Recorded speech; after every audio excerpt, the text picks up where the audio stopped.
And now, from 12 Studios, this is News 12 Now. Today is Tuesday, March 26th. Welcome to News 12 Now. I'm Kylee Dedmon. Well, new this afternoon, a structure fire this morning required the assistance of 4 fire departments. Take a look at this video here that you're about to see. There we go. Well, earlier this morning, the Gordonville Fire Department received aid from the Sadler, Whitesboro, and Sherwood Shores Fire Departments. Together, they were able to put out the fire. Now, according to the Sadler Fire Department's Facebook page, they were also able to save a majority of the residents' belongings. Securities fraud charges against Texas Attorney General Ken Paxton dropping this morning. The charges had been pending against him for nearly a decade. Prosecutors say they will dismiss 3 felony counts if Paxton completes the terms of the deal. It includes paying restitution to victims, serving 100 hours of community service, and completing 15 hours of legal ethics education. Paxton's trial had been set to begin April 15th. If he had been convicted, Paxton could have been sentenced to life in prison. Well, do you have lottery fever? Well, you might once you hear these numbers. The Powerball jackpot continues to grow as there were no grand prize winners in the Powerball drawing from last night. The next Powerball drawing is Wednesday, so you have time to go and buy a ticket and cross your fingers in hopes of winning the estimated to be $865 million. If the grand prize is won, it would be the 5th largest in the game's history. A winner would have the option of receiving the $865 million in annual payments or a lump sum payment of $416.1 million, both of these before taxes. Now, as for the Mega Millions, the next drawing is tonight. That jackpot is $1.1 billion with a B dollars. And if you do win the Mega Millions tonight, then you might want to go out and buy a jacket or 2 because winter is back in the forecast. Well, at least it was for this morning. Let's go ahead and check in now with meteorologist Briggs to see what is the rest of our forecast going to be looking like. It was definitely a chilly one out there, Kylie, and a lot of us got a frost. Unfortunately, temperatures running in the 30s for most of us, but Marietta was the winner in a contest it didn't want to win. How about a low 29 degrees? That is a light freeze, so definitely not ideal for that sensitive vegetation out there, but there's the low temperatures that occurred at your house. And the good news is we will be seeing plenty of sunshine through this afternoon and evening, but highs only getting into the 50s today because of that northwesterly wind. So the chill will be lingering here for a little while longer, but the good news is... All right, thank you, Brian.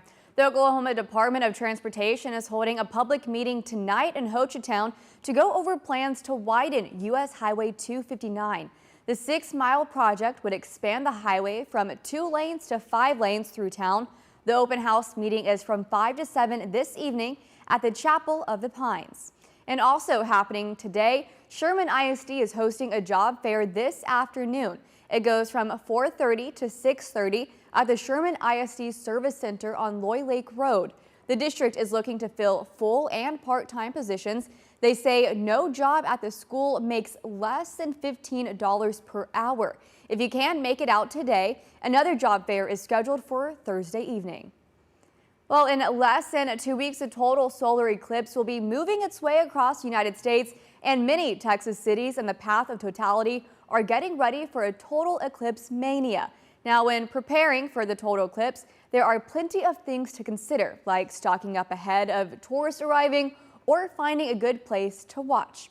KYTX's Dan Melia went out into the community to answer some of those questions. A study released Monday by the Perryman Group in Waco estimates that Texas could see a surge in visitor spending that'll total almost $430 million on Eclipse Day, and that includes more than $25 million in Tyler. That's led community leaders in cities like Llano and Kyle to tell folks to stock up on groceries. When most people consider stocking up, they think about non-perishable items. But when treated right, you can make your protein last too. We have freezer packs that we sell a lot of all the time, and that's really the best way to go. They'll last in your freezer a year, and so if you're interested in that, that's where we can take care of anybody. The Country Meat Market sells sausages, brisket, ham, turkey, steak, anything you can think of, and no matter what cut you go with, Kohler ensures me that anything should last in a proper freezer for a year, if not maybe even a month or so more. 2 weeks from today, when all your ducks are in a row, your meat's been put away, and you're ready to watch the eclipse, maybe consider stopping by TJC during the afternoon. They're going to have some unique viewing opportunities. We got a 12-inch roll of aluminized Mylar film. It's rated so that way we can see the sun without burning our eyes, because we don't want to burn our eyes. Students with the TJC STEM Club have been busy putting together not one, but 2 different solar tents where viewers can safely watch the eclipse from inside without protective eyewear. And they'll both be up on campus on Eclipse Day, so even the least prepared passerby can catch a glimpse of history.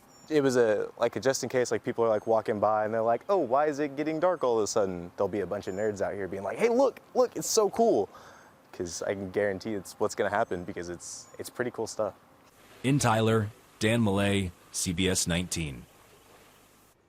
The Supreme Court is set to hear a case that could have wide-ranging implications for women and drug regulations in the U.S. Fox News senior national correspondent Rich Edson has more from Washington.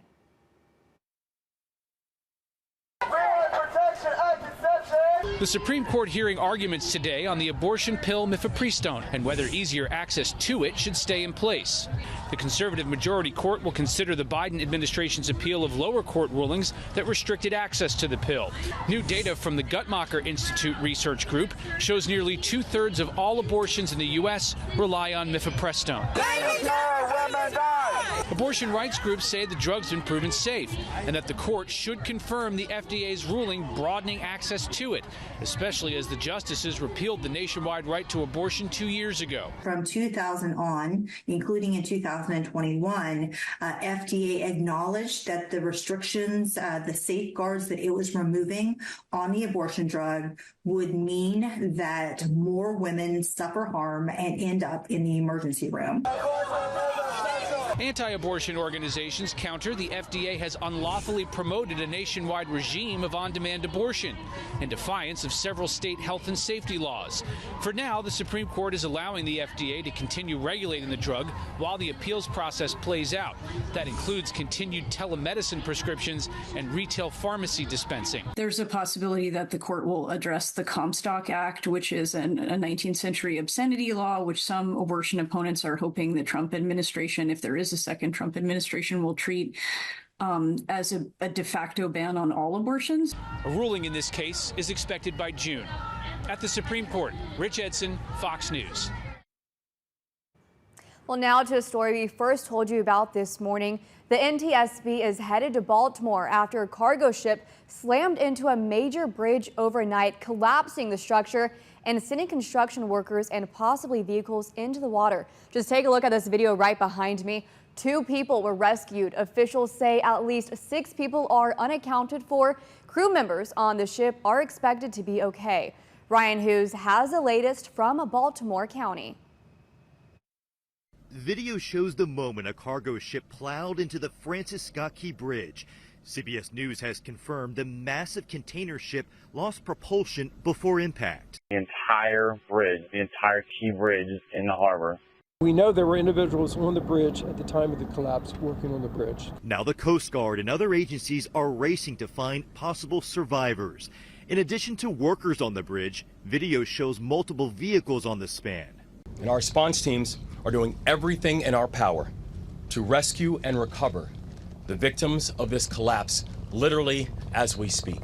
The 974-foot cargo ship called the Dolly left Baltimore Harbor about 20 minutes before the crash. At one point, crew members on board notified state officials that the ship had lost propulsion and that hitting the bridge was possible. But we're thankful that between the Mayday and the collapse that we had officials who were able to begin to stop the flow of traffic. Video shows most of the lights on the ship going out just before the accident. The steering system on a ship like this is hydraulically powered, and so when you lose electrical power, you're going to lose the hydraulics. Of course, the rudder is hydraulically powered. Officials say the workers on the bridge were repairing potholes. A facility has been set up with mental health professionals for family members to deal with this tragedy. Ryan Hughes, CBS News, Baltimore County, Maryland. Well, thanks for watching News 12 Now. Be sure to tune into News 12 at 5, 6, and 10 tonight for a complete wrap of what happened today in Texoma and beyond. Thanks for watching and have a terrific Tuesday.